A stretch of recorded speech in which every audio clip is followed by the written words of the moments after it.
नमस्कार दोस्तों, श्री वेदांत एकेडमी में आप सभी का स्वागत है। आज की क्लास में हम मध्य प्रदेश प्रारंभिक परीक्षा 2023 को लेकर एक महत्वपूर्ण टॉपिक को पढ़ने वाले हैं, जिसका शीर्षक है मध्य प्रदेश में परिवहन।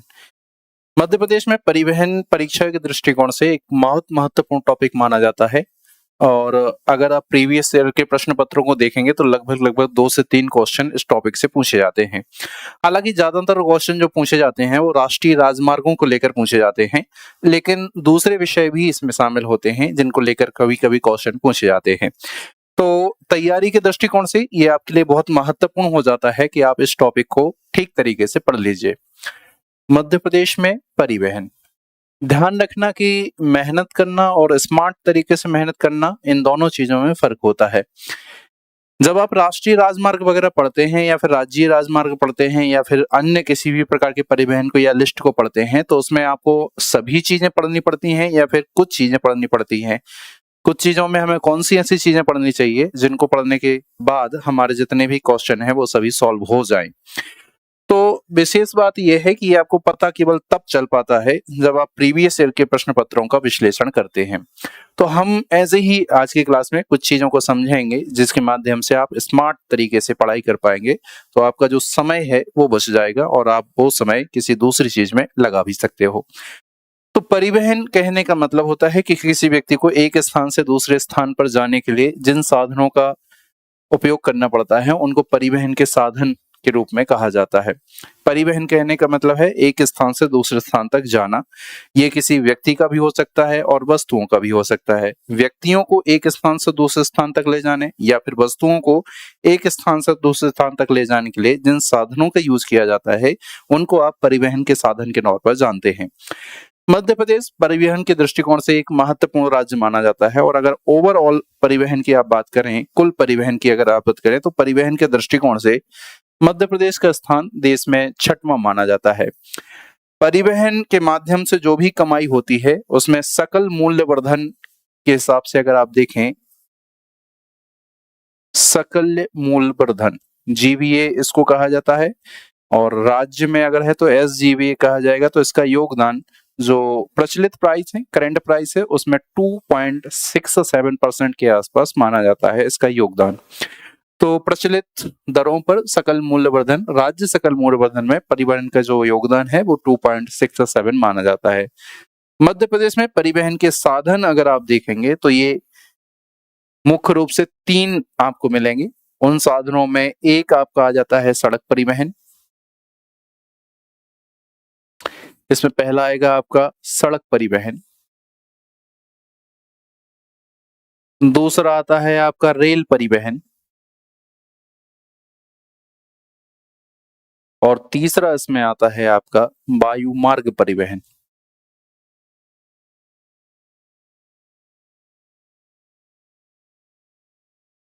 Road transport, rail transport and air transport Madhya Pradesh में परिवहन के 3 सबसे प्रमुख साधन हैं।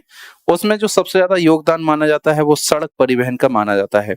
अब सड़क परिवहन के की भी कुछ महत्वपूर्ण प्रकार होते हैं जो इस परिवहन में सहायता करते हैं। उनमें से सड़क परिवहन में कुछ होते हैं आपके राष्ट्रीय राजमार्ग, जिनको आप नेशनल हाईवे के नाम से जानते हैं, एनएच इनको कहा जाता है। कुछ होते हैं आपके राज्यीय राजमार्ग या फिर प्रांतीय राजमार्ग, जिनको आप स्टेट हाईवे के नाम से जानते हैं। तीसरे आपकी जिला सड़कें भी होती हैं। चौथी आपकी ग्रामीण सड़कें भी होती हैं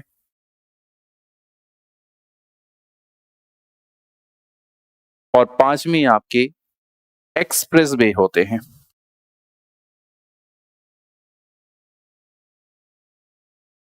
तो सड़क परिवहन में आपको जो मुख्य रूप से सड़कें पढ़नी है वो आपको ये 5 प्रकार की सड़कें पढ़नी है।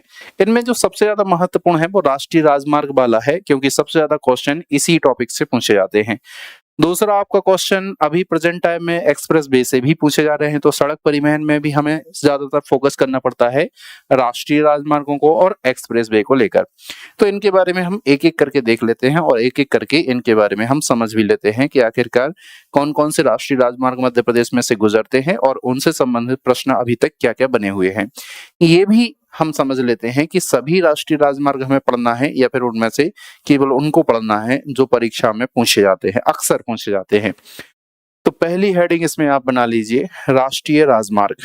ठीक है, तो मध्य प्रदेश के परिवहन में अगर आप देखेंगे तो एक हेडिंग इसमें लिख लेते हैं हम राष्ट्रीय राजमार्ग। तो पहली आप लिख लीजिए राष्ट्रीय राजमार्ग।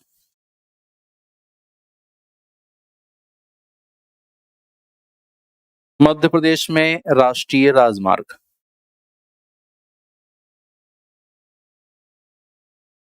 National highway.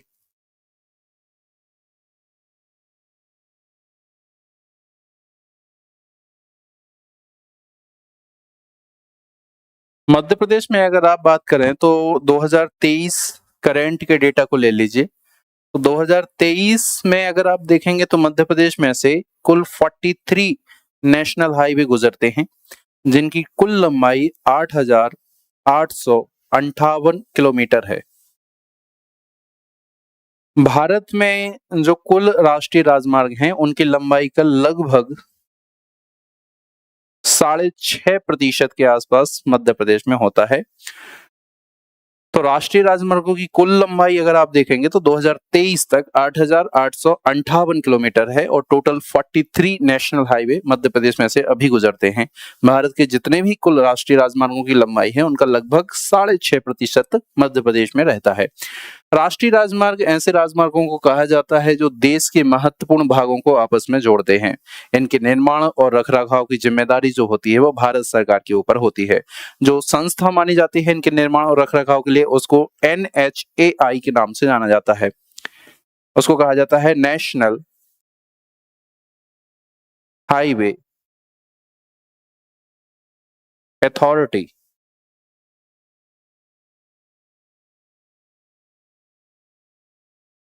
Of India.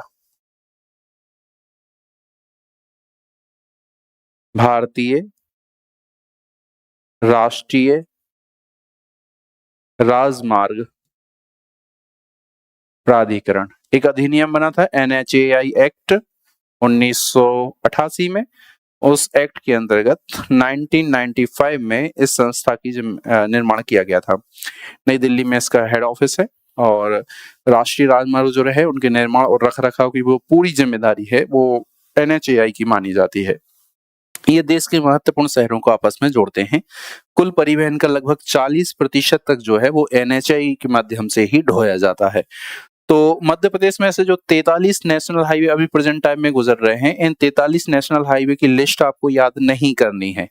आपको 43 में से उन नेशनल हाईवेज को मुख्य रूप से याद करना है जो मध्य प्रदेश के प्रमुख शहरों में से गुजर रहे हैं।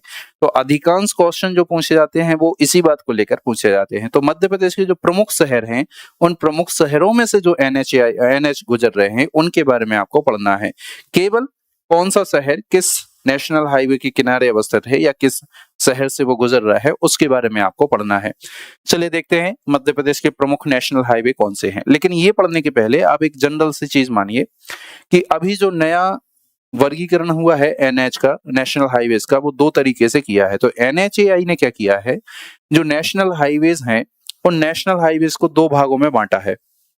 तो जितने भी राष्ट्रीय राजमार्ग हैं वो दो तरीके से बटे हुए हैं। एक होता है सम संख्या वाले नेशनल हाईवे और दूसरे होते हैं विषम संख्या वाले नेशनल हाईवे। सम संख्या कहने का मतलब है 2, 4, 6, 8, 10 इस तरीके से। विषम संख्या मतलब कि 1 है, 3 है, 5 है, 7 है, इस तरीके से। तो सम संख्या वाले जो नेशनल हाईवे रहते हैं वो खड़े नेशनल हाईवे हैं। खड़े कहने का मतलब है ऊपर से नीचे की ओर जाते हैं या नीचे से ऊपर की ओर जाते हैं, इस तरीके से। तो इस तरीके से जो खड़े नेशनल हाईवे रहते हैं वो सभी सम संख्या वाले नेशनल हाईवे हैं। और जो बिछे हुए रहते हैं जिनको आप क्षैतिज कहते हैं,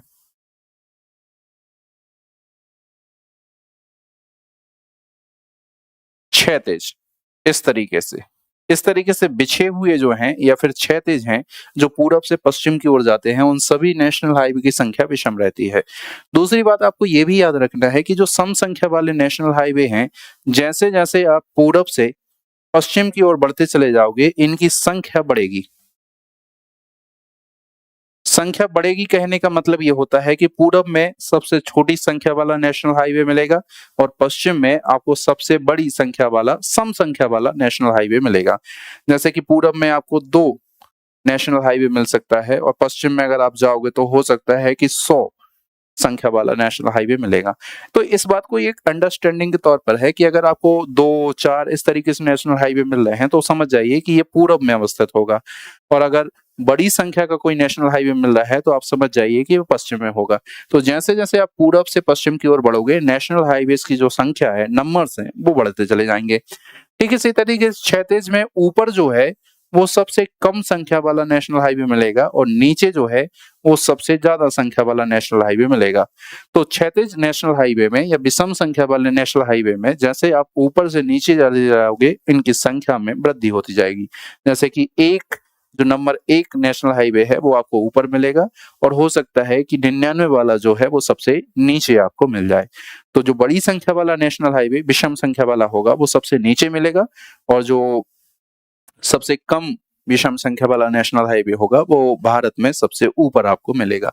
तो इस तरीके से 2 भागों में बांट के हमें पढ़ना है। एक तो सम संख्या वाले नेशनल हाईवे जो सीधे ऊपर से नीचे की ओर आते हैं, उन सभी की संख्या सम होगी। जो इस तरीके से आड़े बिछे होंगे, इस तरीके से पूरब से पश्चिम की ओर जा रहे होंगे, उन सभी की संख्या विषम संख्या होगी। तो 2 भागों में बांट के बताया है।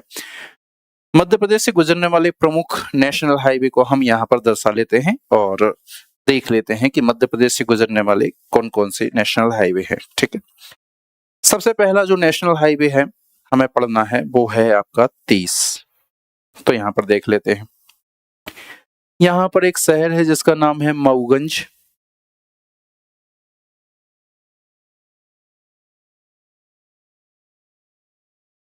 यहाँ पर शहर आपको मिलेगा रीवा। थोड़ा सा और ऊपर बना लीजिए, रीवा। फिर यहाँ पर एक शहर मिलेगा आपको कटनी। फिर यहाँ पर एक शहर आपको मिलेगा जबलपुर।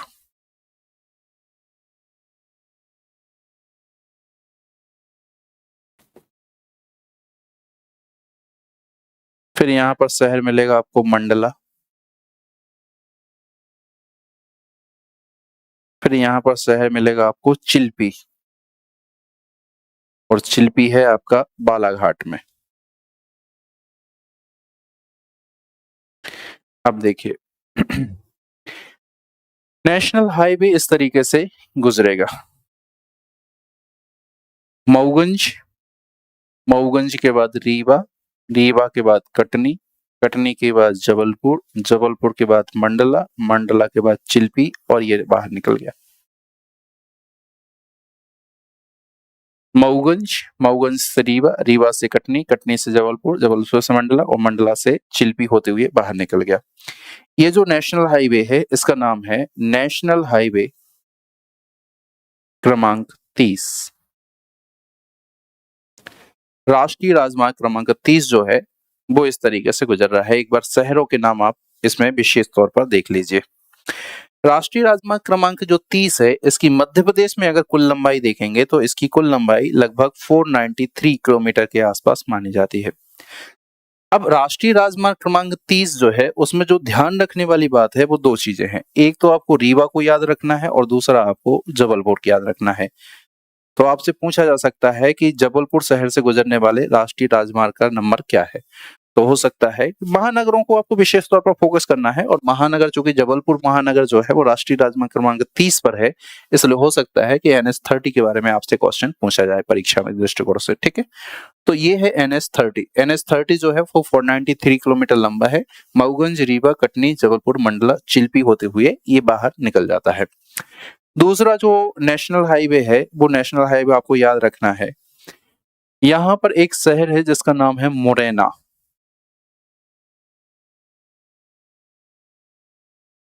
यहाँ पर शहर है आपका ग्वालियर।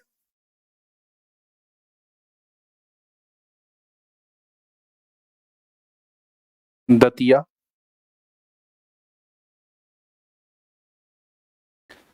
झांसी,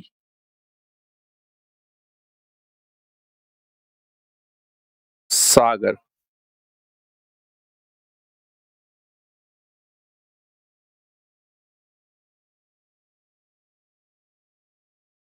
यहाँ आएगा नर्मदापुरम।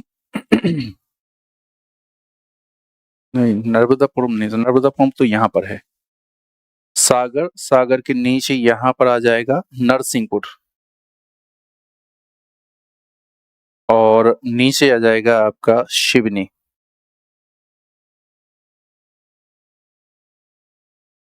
देखिए, मुरैना, ग्वालियर, दतिया, झांसी के बाद सागर, सागर के बाद नरसिंहपुर, और नरसिंहपुर के बाद सिवनी। इस तरीके से निकल गया।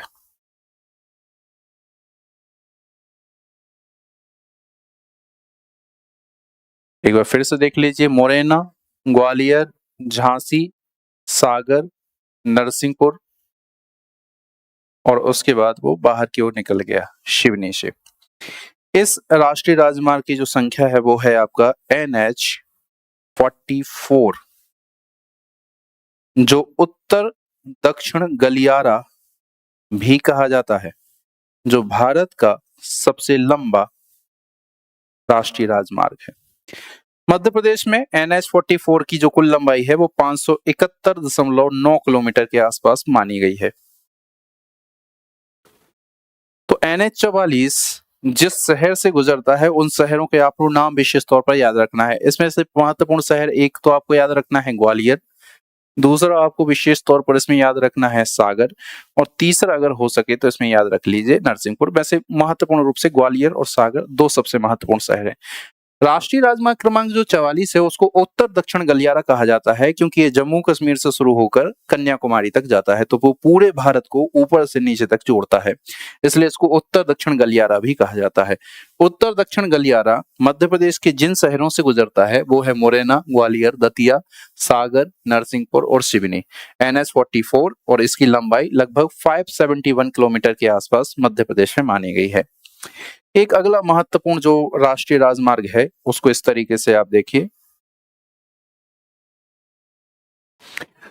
ग्वालियर है, यहां पर आएगा आपका शिवपुरी, शिवपुरी के नीचे आएगा आपका गुना, नीचे की तरफ अगर आप देखेंगे तो यहां आपको मिलेगा ब्यावरा, जो राजगढ़ डिस्ट्रिक्ट में है, और ब्यावरा के नीचे अगर आप देखेंगे तो यहां मिलेगा आपका भोपाल,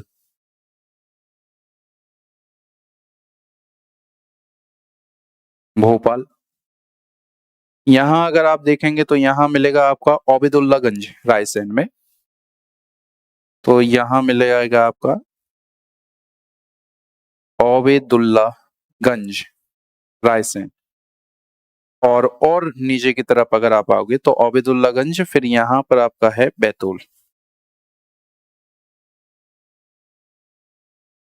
इस तरीके से एक मिल जाएगा। आप चाहो तो बीच में एक आधा और लिख सकते हो, जैसे नर्मदापुरम के बारे में आप लिख सकते हो। अब देखिए, ग्वालियर से शिवपुरी, शिवपुरी से गुना, गुना से ब्यावरा, ब्यावरा से भोपाल, भोपाल से ओबेदुल्लागंज, नर्मदापुरम और बैतूल होते हुए बाहर। ये देखो,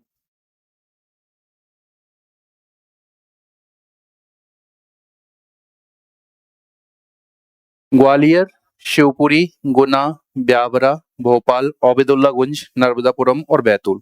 इसके बाद ये बाहर हो गया। इसका जो नाम है वो है आपका NH 46, जिसकी लंबाई मध्य प्रदेश में 634 किलोमीटर है, और ये मध्य प्रदेश का सबसे बड़ा राष्ट्रीय राजमार्ग है। मध्य प्रदेश का सबसे बड़ा नेशनल हाईवे। ठीक है, अगर कभी आपसे पूछा जाए कि मध्य प्रदेश के सबसे बड़े नेशनल हाईवे का नाम बताइए, तो मध्य प्रदेश का सबसे बड़ा नेशनल हाईवे है NH-46। दूसरा सबसे बड़ा नेशनल हाईवे NH-44 माना जाता है। अब इसमें आपको विशेष तौर पर क्या याद रखना है? भोपाल। भोपाल शहर से जो नेशनल हाईवे गुजर रहा है उसकी संख्या है NH-46। सागर, नरसिंहपुर और ग्वालियर से जो मुख्य रूप से नेशनल हाईवे गुजर रहा है उसकी संख्या है NH-44। जबलपुर से जो मुख्य नेशनल हाईवे गुजर रहा है उसकी संख्या है NH-30। तो आपको महानगरों पर फोकस करना है कि महानगरों से कौन कौन से राष्ट्रीय राजमार्ग यहाँ पर गुजर रहे हैं। तो 3 आपने पढ़े हैं, एक तो NH-30 पढ़ा है आपने, दूसरा आपने पढ़ा है NH-44, तीसरा आपने पढ़ा है NH-46। एक अगला जो राष्ट्रीय राजमार्ग है वो इस तरीके से आपको मिलेगा, जयपुर से आ रहा है, सांकेतिक तौर पर जयपुर को दर्शा लेते हैं। जयपुर के बाद वो इस तरीके से ब्यावरा में आएगा, फिर यहाँ पर है आपका देवास। देवास के बाद यहाँ है आपका इंदौर, और यहाँ है आपका खरगोन।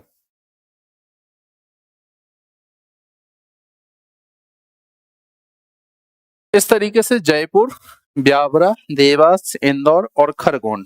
खरगोन में भी अगर एक जगह का नाम देखेंगे तो उसका नाम है सेंधवा। ठीक है, इन जगहों से अब जयपुर से होते हुए आएगा ये ब्यावरा, ब्यावरा के बाद चला जाएगा देवास में, देवास के बाद इंदौर में, इंदौर के बाद खरगोन में, और ये बाहर निकल गया। ये जो नेशनल हाईवे यहां से निकला है ये वाला, इसकी संख्या है NH-52। NH-52 की मध्य प्रदेश में अगर आप लंबाई देखेंगे तो मध्य प्रदेश में लगभग ये 454 किलोमीटर लंबा है। अब NH-52 में भी जो आपको मुख्य रूप से याद रखना है वो है आपका इंदौर। ये सारे के सारे नेशनल हाईवे जो हैं वो आपको सीधे के सीधे खड़े हुए दिखाई दे रहे होंगे, और सबकी संख्या सम है जो हमने पढ़ी। 30 हमने पढ़ा सम संख्या, 44 हमने पढ़ा सम संख्या, 46 हमने पढ़ा सम संख्या, और 52 हमने पढ़ा सम संख्या। दूसरी बात को फोकस करिए, सबसे पूर्व में 30 है, फिर जैसे जैसे आप पश्चिम में आओगे तो नेशनल हाईवे की संख्या बढ़ेगी। 30 है, फिर और पश्चिम में आए तो 44 है, फिर और पश्चिम में आए तो 46 है, फिर और पश्चिम में आओगे तो आपको मिलेगा 52। इस तरीके से पूरब से पश्चिम की तरफ आने पर आपको नेशनल हाईवे की जो संख्या है वो आपको बढ़ती हुई मिलेगी। इस तरीके से ये क्षैतिज नेशनल हाईवे हैं, तो 4 क्षैतिज नेशनल हाईवे आपको ध्यान रखना है। 30 याद रखना है, 44 याद रखना है, 46 याद रखना है, और 52 याद रखना है। याद करने में कोई परेशानी नहीं होगी। अगर हो रही है तो आप इसको अपने कॉपी में बना लेंगे, रफ डायग्राम में बना लेंगे, तो फिर आपको आसानी के साथ ये याद हो जाएगा। दूसरा है आपका क्षैतिज, ये ऊर्ध्वाधर है, सॉरी ऊर्ध्वाधर है। अब पढ़िए आप क्षैतिज। क्षैतिज नेशनल हाईवे कुछ इस तरीके से आपको मिलेंगे। पहला जो है नेशनल हाईवे वो आपका इस तरीके से मिलेगा। मध्य प्रदेश के शिवपुरी से एक नेशनल हाईवे गुजरता है इस तरीके से, जो झांसी तक जाता है और झांसी में जाकर मिल जाता है। ये जो नेशनल हाईवे आपको ब्लू कलर से यहाँ पर दिखाई दे रहा है, इस नेशनल हाईवे का जो नंबर है, ये जो नेशनल हाईवे है, कहाँ लिख दूं मैं, यहाँ लिख देता हूं, ये है NH-27, जिसकी लंबाई मध्य प्रदेश में 121.9 किलोमीटर है, और ये कहलाता है NH-27 को कहा जाता है पूर्व पश्चिम गलियारा, ईस्ट वेस्ट कॉरिडोर इसको कहा जाता है। इसका मतलब है कि ये गुजरात से शुरू होता है और अरुणाचल प्रदेश तक ये पूरे तरीके से जाता है। तो शायद सिलचर से पोरबंदर है, ऐसा कुछ है, एक बार आप कंफर्म कर लीजिए। तो NH-27 जो पूर्व पश्चिम गलियारा है वो मध्य प्रदेश के केवल एक ही जिले से गुजरता है, और मध्य प्रदेश के जिस एकमात्र जिले से गुजरता है उस जिले का नाम है शिवपुरी। पूर्व पश्चिम गलियारा और उत्तर दक्षिण गलियारा भारत में जिस स्थान पर एक दूसरे को काटते हैं उस स्थान का नाम है झांसी। तो झांसी वो जगह है जहां पर ये दोनों उत्तर दक्षिण गलियारा और पूर्व पश्चिम गलियारा आपस में एक दूसरे को काटते हैं। मध्य प्रदेश में NH-27 या पूर्व पश्चिम गलियारा की जो लंबाई है वो 121 किलोमीटर ही आपको मिलेगी। फिर इसी तरीके से मध्य प्रदेश में एक दूसरा मिलेगा आपको, यहाँ पर आपको मिलेंगे खजुराहो,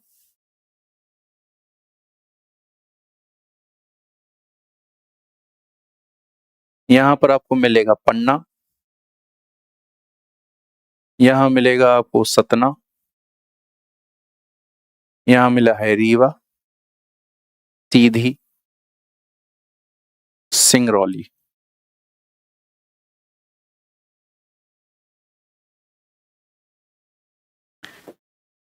झांसी से होते हुए खजुराहो, खजुराहो से होते हुए पन्ना, पन्ना से सतना, सतना से रीवा, रीवा से सीधी, सीधी से सिंगरौली, और इस तरीके से बाहर निकल गया।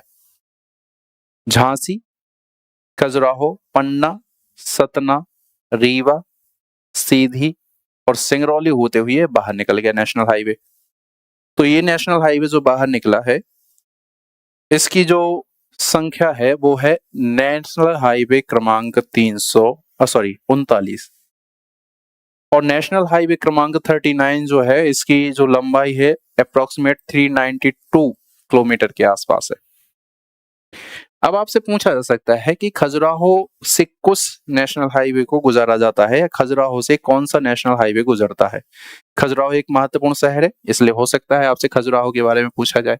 तो नेशनल हाईवे 39 जो है वो खजुराहो से गुजरता है। ये विषम संख्या वाले हैं, ये देखो 27 विषम संख्या है, 39 भी विषम संख्या है। तो ये विषम संख्या वाले जो नेशनल हाईवे हैं वो इस तरीके से क्षैतिज रूप में आपको मिलेंगे, सम संख्या वाले खड़े रूप में मिलेंगे। दूसरी बात आप यहाँ पर फोकस करना कि NH 27 जो नंबर है वो आपको ऊपर मिल रहा है, 39 उससे नीचे मिल रहा है, और इससे नीचे भी आपको बड़ी संख्या वाले मिलेंगे। जैसे कि अगला जो नेशनल हाईवे है वो इस तरीके से देखिए, आप यहां से शुरू करिए। ओबेदुल्लागंज, ओबेदुल्लागंज से ये जाएगा नरसिंहपुर, ओबेदुल्लागंज रायसेन में है, नरसिंहपुर, नरसिंहपुर से गया जबलपुर, और जबलपुर के बाद यहां पर एक शहर है जिसका नाम है डिंडोरी। डिंडोरी में जाएगा, जबलपुर से डिंडोरी, और डिंडोरी से ये बाहर निकल जाएगा। ये निकल गए बाहर। ओबेदुल्लागंज, नरसिंहपुर, जबलपुर और डिंडोरी, ये बाहर निकल गया। ये जो नेशनल हाईवे है, इस नेशनल हाईवे का नंबर है NH 45।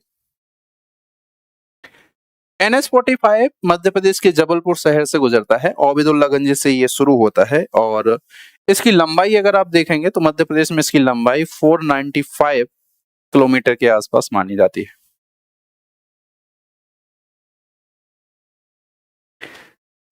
तो यहां से देखो ब्लू कलर जो है वो NH 45 है। ओबेदुल्लागंज, रायसेन, नरसिंहपुर, जबलपुर और डिंडोरी, और डिंडोरी के बाद ये निकल गया बाहर की तरफ। तो मध्य प्रदेश का अगला नेशनल हाईवे, इसकी संख्या और ज्यादा बढ़ेगी, 27 ऊपर, फिर 39, फिर और नीचे अगर आप आओगे तो NH 45 की संख्या आपको और नीचे मिल जाएगी। ये मध्य प्रदेश में एक और है। फिर मध्य प्रदेश में एक और नेशनल हाईवे आपको मिल जाएगा, जिसकी इस तरीके से क्षैतिज रूप में मिलेंगे। ये झाबुआ है,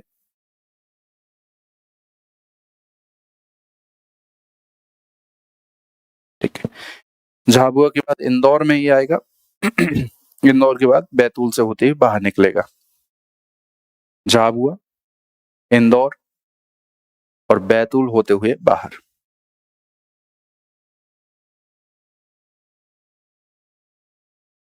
इस तरीके से ये जो नेशनल हाईवे है, इसकी संख्या है NH 47।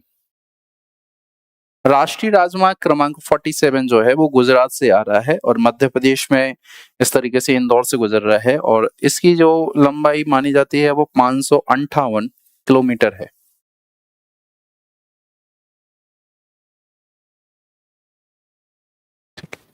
मध्य प्रदेश के जो प्रमुख नेशनल हाईवे हैं, वो प्रमुख नेशनल हाईवे आपको इस तरीके से मिल जाएंगे। तो मैंने ब्लू कलर को विशेष तौर पर आपको विषम संख्या वाले नेशनल हाईवे जो क्षैतिज हैं, और ब्लैक कलर को मुख्य रूप से हमने सम संख्या वाले नेशनल हाईवे जो कि ऊर्ध्वाधर हैं, उस तरीके से वर्टिकल रूप में देखा है। तो मध्य प्रदेश के मुख्य रूप से आपको इन शहरों पर या इन नेशनल हाईवे पर फोकस करना है। अब एक और संक्षिप्त रूप से आप समझ लीजिए कि यहीं पर सतना में एक एक्सटेंशन है। उत्तर प्रदेश में एक जगह है जिसका नाम है बरगढ़। बरगढ़ से लेकर सतना के डभौरा तक। बरगढ़ उत्तर प्रदेश में जगह और मध्य प्रदेश में डभौरा सतना में है। एक नेशनल हाईवे यहाँ पर आपका गुजरेगा और जो नेशनल हाईवे यहाँ पर गुजर रहा है उसके जो संख्या है वो है नेशनल हाईवे 135 PB। इसकी लंबाई मध्य प्रदेश में मात्र 7.5 किलोमीटर है, इसलिए मध्य प्रदेश का सबसे छोटा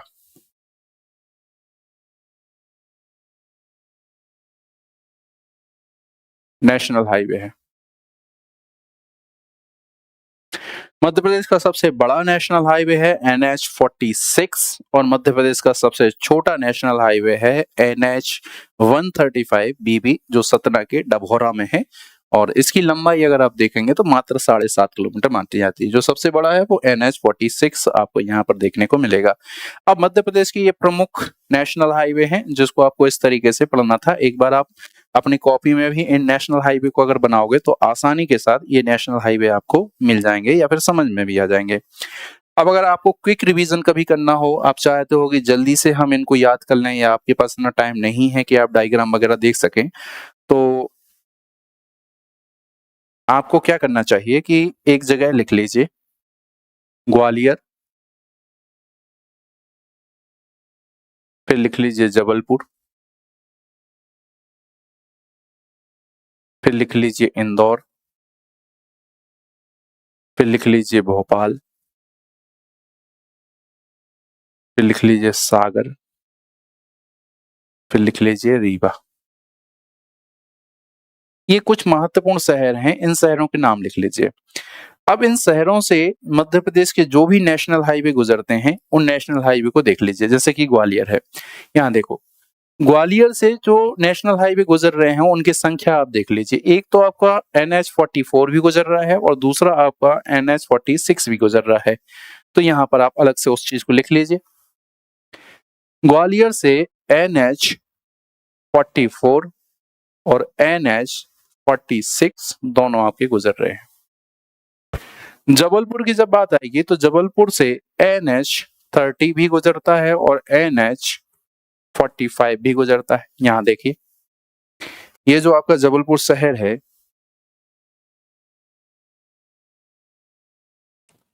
ये आपका ग्वालियर हो जाएगा और जबलपुर शहर से ये देखो NH45 भी गुजर रहा है और एक आपका राष्ट्रीय राजमार्ग ऊपर से भी आ रहा है जिसका नाम है NH30।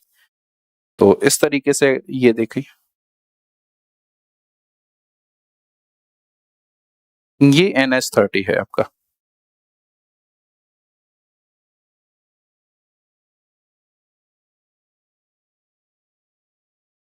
ठीक है, तो NH30 भी गुजर रहा है और NH45 भी आपका गुजर रहा है।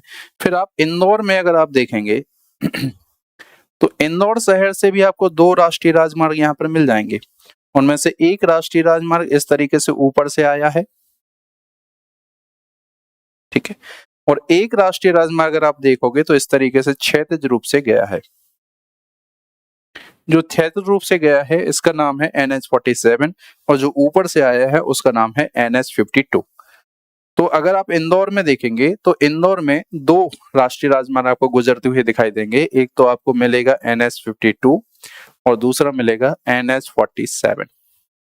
ठीक इसी तरीके से भोपाल में अगर आप देखेंगे तो भोपाल से जो राष्ट्रीय राजमार्ग गुजर रहा है वो आपको एक ही मिलेगा। तो भोपाल से केवल एक राष्ट्रीय राजमार्ग आपको गुजरते हुए यहाँ पर दिखाई देगा, वो ये है, यानी कि NH46। तो भोपाल से आपका गुजर रहा है NH46। सागर से अगर आप देखेंगे तो सागर से भी NH44 आपका गुजरता हुआ दिखेगा, एक ही है। और फिर आप रीवा से अगर आप देखेंगे तो रीवा से 2 नेशनल हाईवे गुजरेंगे, एक उत्तर से दक्षिण, एक पूरब से पश्चिम। तो रीवा से उत्तर से दक्षिण जो आ रहा है वो 30 है और पूरब से पश्चिम जो जा रहा है वो है 39। तो यहां आपको मिलेगा NH30 और NH39। ग्वालियर से 44-46, जबलपुर से 30-45, इंदौर से 52-47 या 47-52, भोपाल से 46, सागर से 44 और यहाँ पर 30-39। मध्य प्रदेश के अगर प्रमुख शहरों के नेशनल हाईवे आपको पढ़ना है तो इस टेबल को अगर आप पढ़ोगे तो आपकी सारे डेटा क्लियर हो जाएंगे। तो आपको सभी नेशनल हाईवे नहीं पढ़ने हैं, 43 के 43 नेशनल हाईवे नहीं पढ़ने हैं, केवल उनको याद रखना है जो मध्य प्रदेश के प्रमुख शहरों से गुजरते हैं। क्विक रिवीजन करना हो तो ऐसी एक टेबल बना लो, ऐसे टेबल बनाकर आप क्विक रिवीजन भी कर सकते हो। और अगर बहुत सही सिस्टमेटिक तरीके से याद करना है तो फिर एक रफ डायग्राम बनाइए और उस रफ डायग्राम में इस तरीके से चीजें आप बना लीजिए। तो ये हैं मध्य प्रदेश से गुजरने वाले राष्ट्रीय राजमार्ग। किसी भी तरीके की अपडेट के लिए आप श्री वेदांत एकेडमी की यूट्यूब चैनल और टेलीग्राम चैनल को ज्वाइन कर लीजिए, हमारे पेज को लाइक कर लीजिए ताकि आपको सभी प्रकार के अपडेट मिलते रहें। मिलते हैं अगली क्लास में एक नए टॉपिक के साथ में। धन्यवाद।